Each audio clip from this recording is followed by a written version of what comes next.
Hello' friends, কি খবৰ? আজি দিৱালী হয় আৰু দেৱালী আহিলে বহুত ভাল লাগে। লাইট জ্বলোৱা হয়, চাকি দিয়া হয় ঘৰত আৰু চবফালে পোহৰ হৈ থাকে। আৰু আমাৰ ঘৰতো আমি লাইট জ্বলাইছোঁ আৰু চাকি দিলোঁ। ব'লক কেনেকুৱানো হৈছে দেখাম আৰু কি কি বনাইছোঁ দেৱালীত সেয়াও দেখাম। আপোনালোকে প্লিজ আমাৰ লগত এণ্ডলৈকে থাকিব। ব'লক তেনেহ'লে। দিনত লিডুৰ পৰা মানুহজনে খাচী মাংস আনিছিলে। মাংসখিনি কেনেকৈনো বনাম ব'লক আপোনালোককো দেখাম। খাচী মাংসখিনি চাওকচোন, ইমান ধুনীয়া চৰ্বি আৰু অকণমান ছাল থকা মাংসও আনিছে।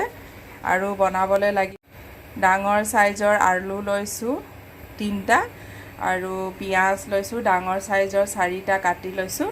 এতিয়া মই বনাবলৈ ষ্টাৰ্ট কৰিম আৰু মাংসখিনি চায়ে ভাল লাগিছে। মোক এনেকুৱা চৰ্বি থকা মাংস বহুত ভাল লাগে। এতিয়া এখন কেৰাহী মই গেছত বহাই দিছোঁ। তাত ঢালি দিম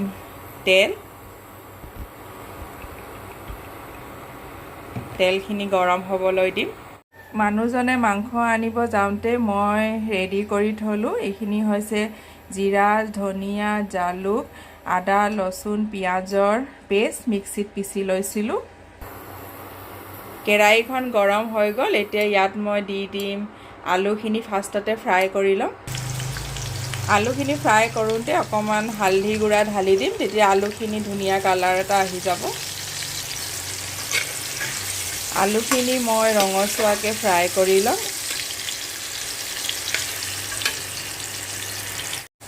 আলুখিনি ফ্ৰাই হৈ গ'ল। এতিয়া মই আলুখিনি কাঢ়ি ল'ম।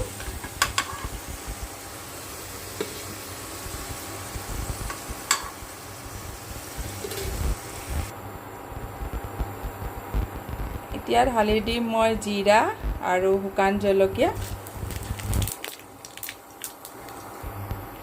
জিৰাখিনি ৰঙা হৈ গৈছে। এতিয়া ইয়াত মই ঢালি দিম পিঁয়াজ।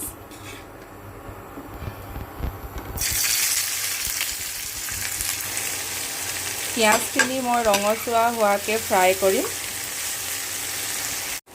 পিঁয়াজখিনি ৰঙা হ'ব ধৰিছে। এতিয়া ইয়াত মই ঢালি দিম জলকীয়া পাউডাৰ। এইটো কালাৰ হয়, জ্বলা নহয়। মই আগৰ ভিডিঅ'টো কৈছোঁ, পিঁয়াজখিনি ভাজি থাকোঁতেই জলকীয়া পাউডাৰ ঢালি দিলে চব্জিখিনিৰ কালাৰ বহুত ধুনীয়া হয়। মই সেই পিঁয়াজখিনি ভাজোঁতেহে কালাৰটো দিওঁ, তেতিয়া কালাৰটো বহুত ধুনীয়া হয়। পিঁয়াজখিনি ৰঙচুৱা হৈ গ'ল। এতিয়া মই ইয়াত ঢালি দিম মাংসখিনি।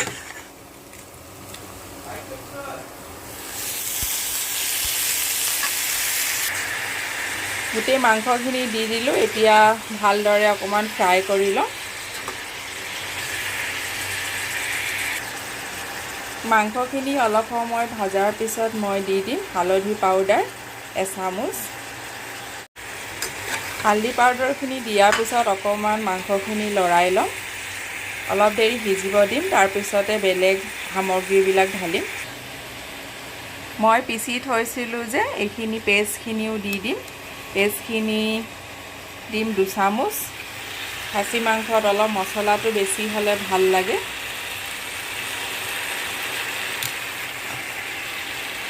মাংসখিনি ভালকৈ লৰাই ল'ম আকৌ।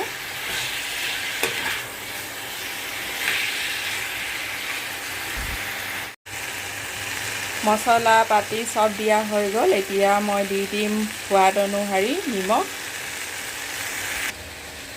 এটা ইণ্টাৰেষ্টিং কথা জানেনে? এতিয়া মই দি দিম 2টা ভোট জলকীয়া। আজি ভোট জলকীয়াৰ লগত বনাই খাই চাওঁ কেনেকুৱানো লাগে। এয়া ভোট জলকীয়াখিনিও দি দিম। কিমান জ্বলা হ'ব গম নেপাওঁ, পিছত গালিয়ে খাম নেকি ইমান জ্বলা হোৱাৰ কাৰণে। দি দিছোঁ, কি হ'ব খাওঁতে দেখা যাব।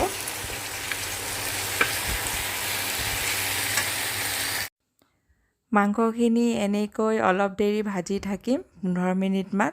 খাচী মাংস সিজিবলৈ টাইম লাগে আৰু অলপ বেছিকৈ ভাজিলে খাবলৈও সোৱাদ হয়। এনেকৈ ভাজি ভাজি পিছত পানী ঢালিম।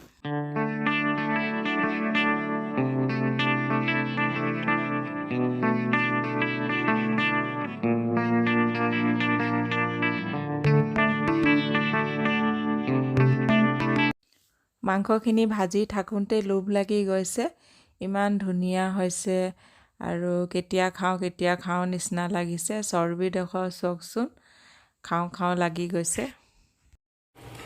মাংসখিনি ফ্ৰাই কৰা হৈ আছে, শেষত দি দিম মই ফ্ৰাই কৰি থৈছিলোঁ আলুখিনি দি দিম, দি অলপ ভালদৰে লৰাই ল'ম। মাংসখিনি ফ্ৰাই কৰা হৈ গৈছে, এতিয়া ইয়াত মই ঢালি দিম গৰম পানী। মাংসত সদায় গৰম পানীয়ে দিব লাগে। পানী অলপ বেছিকৈ দিম, আকৌ ইয়াক বহুত দেৰি সিজাব লাগিব। খাচী মাংসটো বেছি সিজালেহে খাবলৈ ভাল হয় আৰু কোমল হ'ব তেতিয়া। পানী ঢালিলোঁ, এতিয়া ঢাকন লগাই মই আৰু 20 মিনিটমান সিজিবলৈ এৰি দিম। মাংসখিনি ৰেডি হৈ গ'ল, চাওকচোন কিমান ধুনীয়া কালাৰ হৈছে।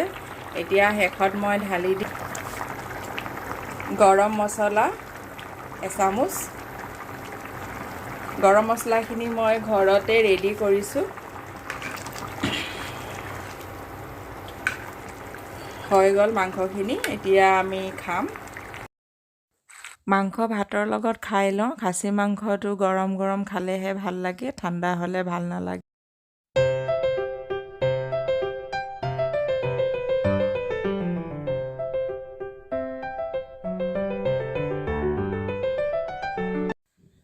ফ্ৰেণ্ডছ, মাংসখিনি ইমান ধুনীয়া ছফ্ট আৰু কোমল হৈছে আৰু খাবলৈ বহুত টেষ্টি হৈছে।